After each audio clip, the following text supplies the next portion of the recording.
मैं एक गाना सुनाओ यार। सुनाऊं? हाँ सुनाओ। सच में? हाँ। चलो सुनाते हैं।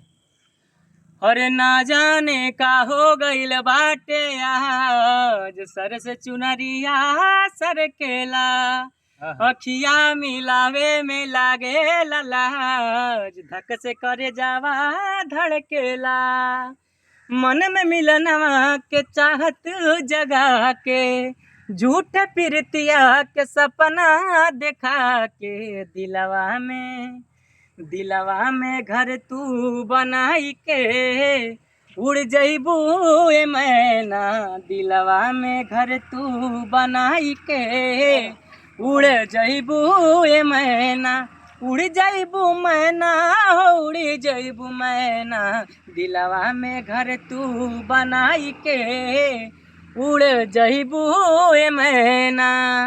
वाह क्या बात।